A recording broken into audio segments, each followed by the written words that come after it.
Mr. Holman, I'm a father. Do you have children? How can you possibly allow this to happen under your watch? Do you not care? Is it because these children don't look like children that are around you? I don't get it. Have you ever held a deceased child in your arms? First of all, your comments are disgusting. I've served my country for 34 years. I find your comments disgusting as well. I've served my country for 34 years. And yes, I held a 5-year-old boy in my arms, in back of that tractor trailer. I knelt down beside him and said a prayer for him because I knew what his last 30 minutes of his life were like. And I had a 5-year-old son at the time. What I've been trying to do in my 34 years serving my nation is to save lives. So for you to sit there and insult my integrity and my love for my country and for children, that's why this whole thing needs to be fixed. And you're the member of Congress. We agree on that. Fix it. We agree on that, but I disagree. But I also disagree with your characterization of immigrants as prone to criminality. People for 3 decades on this. Gentlemen, time has expired. It's my time now. Mr. Chairman. It's my time.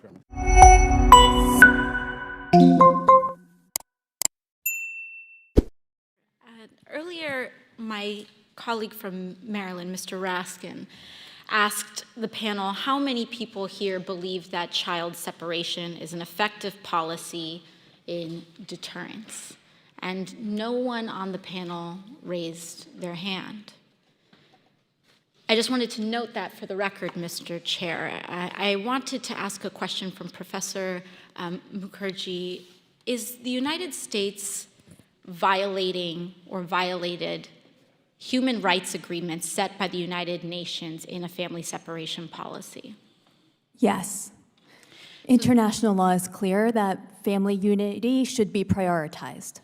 So we, as members of the United Nations, signed on into an international human rights agreement saying very clearly that family separation is a violation of international human rights, and then we pursued a policy that violates human rights. You know, Mr. Chair, I was looking, how did we get to this point? How did we get to this point where we take children out of mothers' and fathers' arms? And, you know, it dated back, family separation in the way that we have seen it, where we take children away from their parents without due process, began last year under Secretary Kirstjen Nielsen, but I had to dig further. And our staff dug further. But where did this start within the administration? She implemented it. And we found a memo.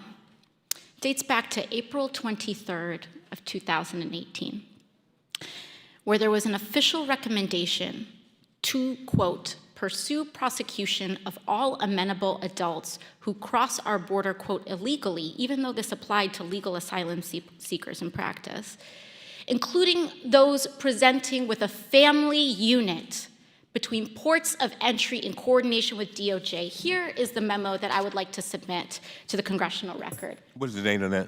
It is the memorandum for the Secretary from Homeland Security. Date.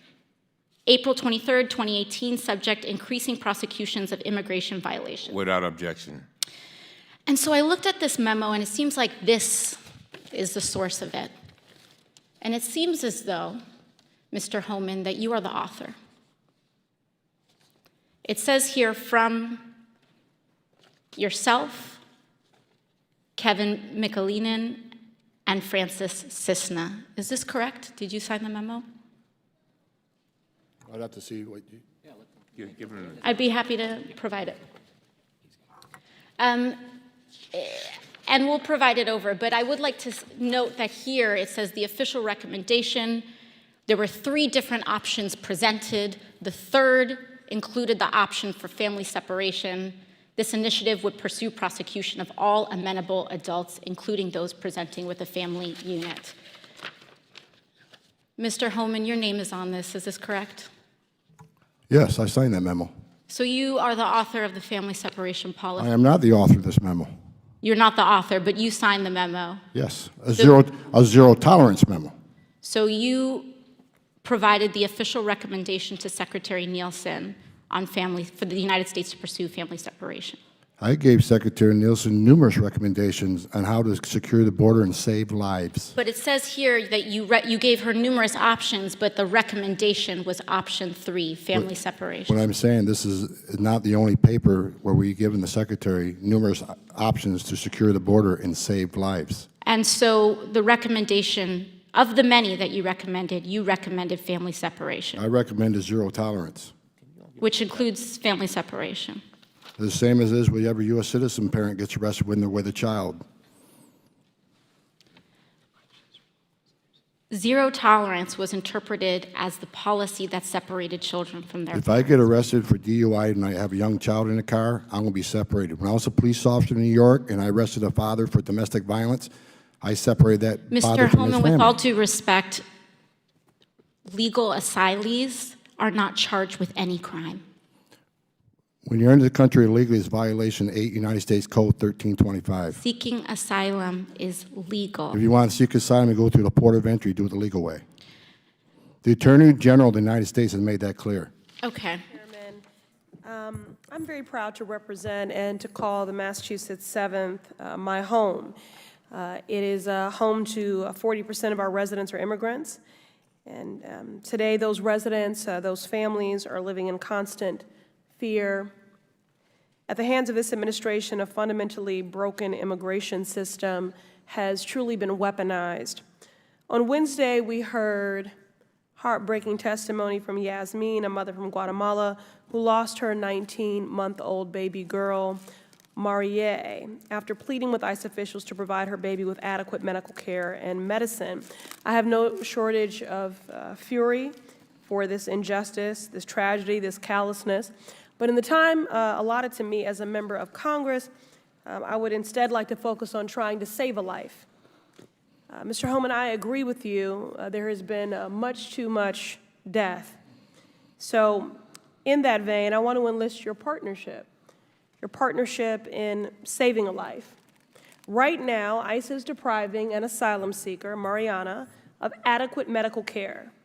Mariana fled state-sponsored, gender-based violence in Angola and is being held in Laredo, Texas at a facility operated by Core Civic, a private for-profit detention facility. Her 5- and 7-year-old babies were separated from her and sent thousands of miles away to Chicago. A doctor at the detention center said she is at risk for a hysterectomy if she is not released and receive the proper medical attention. Despite notifying detention center staff of her serious health condition, they refused to grant her access to adequate care. Earlier this week, Mariana lost consciousness. Her lawyers and her family are desperate to get her medical care. So, Mr. Holman, in your expert view, can you instruct and advise me how to elevate Mariana's case and ensure that she gets the medical care she needs? Well, on your first comment about the callousness of ICE Medical, let me be clear in that case that was talked about yesterday, because I remember that case. In 20 days of detainment, they had 10 medical appointments, 10. I'm just going And the mother didn't go to 2 of them. I'd like 10, no. Mr. Holman, I'd like to reclaim, this is my time, I'd like to reclaim my time right now. You can't make a statement about Mr. callousness in Holman, medical as care. tragic as, but we can all agree that it was a tragedy that that baby died, okay? I'm not talking about the past, I'm talking about the present, and we have an opportunity to save a life. And I'm asking you, in your expert opinion, what should be done and how can we elevate? I am not going to let your comment about callousness stand without a response. This is about transparency in the American people, is it not? I'm telling you that mother is given 10 medical appointments, and she, as required by law, she released after 20 days. Death that has occurred. Hold up. Whoa. Wait a minute. Let me make sure I understand what's going on here. We're talking about 2 cases, is that right? Yes, I was referencing the tragedy of a baby that we've already lost. Right. There is a woman in care right now. You're who inquiring lost about that? consciousness. Okay, that's what I just want to make sure I was clear. And I'm just seeking his expert counsel on what is the procedure and what can be done to elevate this woman's case, to get her the medical attention that the detention doctors have said are essential to keeping her healthy and alive. Very well. Let me just ask you real quick. And tell us what you can do, too, to help in that situation. Now we'll restart your time. All right, go ahead. Sir.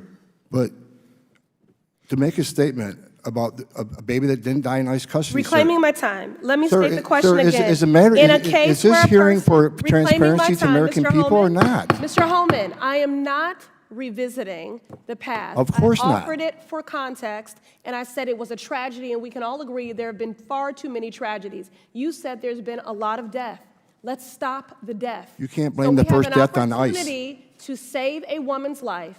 You are an expert. Contact acting ICE Director Matt Excuse me, reclaiming the time. In your expert opinion, where a person loses consciousness in custody and has been separated from her babies for months, how does a member of the United States Congress get an answer about her case from ICE? I would make an urgent phone call if that's what your facts are accurate. I would make an urgent phone call to Acting Director Matt Elbitz. ICE spends nearly $500 million on medical care in our facilities. So I'm sure all the facts you presented probably aren't the facts. Reclaiming my time. Ms. Costello, in your view, what does it take? These egregious and cruel conditions and policies are not accidental. Mr. Holman, during your time as acting ICE director, deterrence was the order of the day for you. The memo bears that out, exactly what you planned for. The Trump administration claimed they had no choice but to rip children from their parents because they were criminally prosecuting the parents pursuant to zero-tolerance policy, again, and policies that the administration created and that you, Mr. Holman, accepted, enforced, and championed, as we've seen. Let me remind everyone that the Trump administration tried to ban asylum seeking and started the process of metering, which then prevents people from coming through legal ports of entry.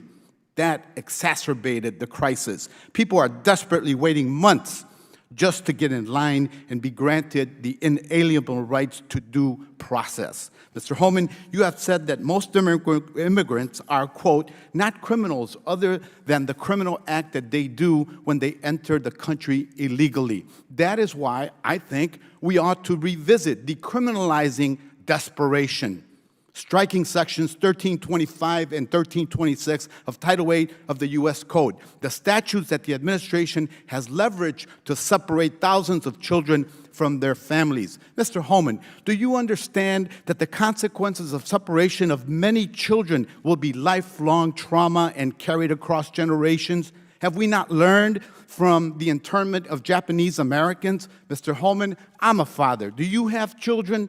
How can you possibly allow this to happen under your watch? Do you not care? Is it because these children don't look like children that are around you? I don't get it. Have you ever held a deceased child in your arms? First of all, your comments are disgusting.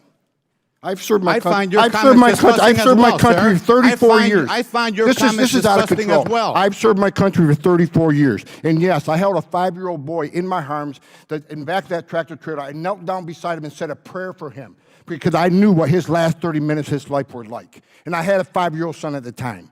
What I've been trying to do in my 34 years serving my nation is to save lives. So for you to sit there and insult my integrity and my love for my country and for children, that's why this whole thing needs to be fixed. And you're the member of Congress. We agree on that. Fix it. We agree on that, but I disagree. But I also disagree with your characterization of immigrants as prone to criminality. People for 3 decades on this. Gentleman's time has expired. It's my time now. Mr. Chairman, It's my time. the gentleman ripped off about 7 different questions designed to go at the character of Mr. Holman, and Mr. Holman should be given a chance to respond.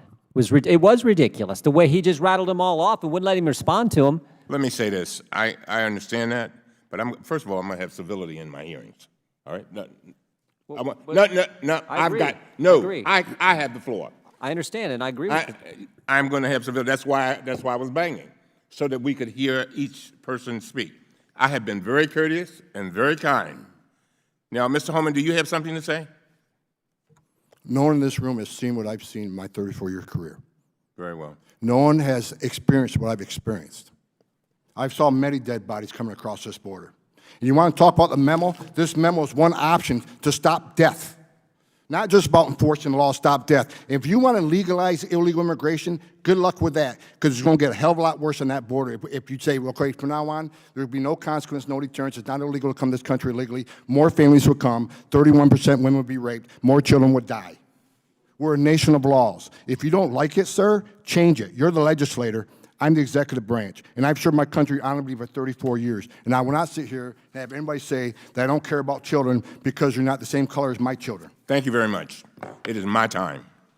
I have not asked questions yet, and I have quite a few. Mr. Holman, you're clearly the expert. You're clearly the person that performed the sacrifice to try to defend the border, to try to protect Americans, try to save lives from Americans and others who are here legally or illegally or however they're here. Do you have any closing remarks? Because I know that you've been cut off a lot today.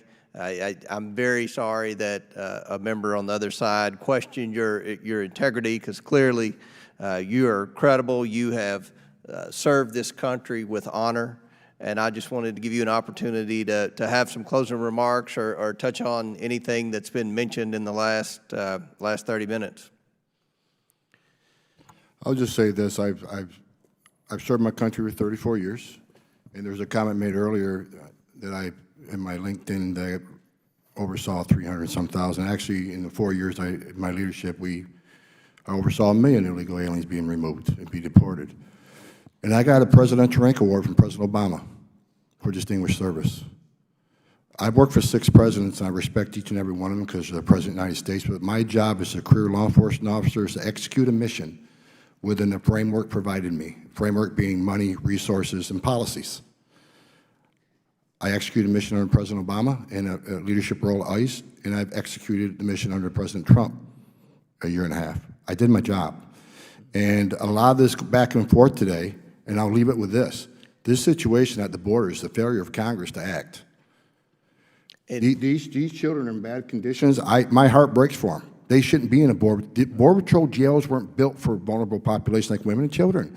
So give these people, the HHS, the money they need to get these people to the facility that is built and planned for them. No one wants to see that, but we need to stop the vilification of the men and women who are doing the best they can under very difficult circumstances.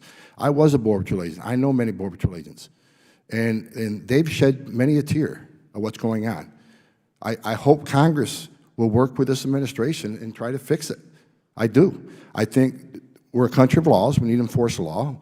And for anybody in Congress to say, well, ignore the law, could we rather not fix it, it's just the wrong way to go.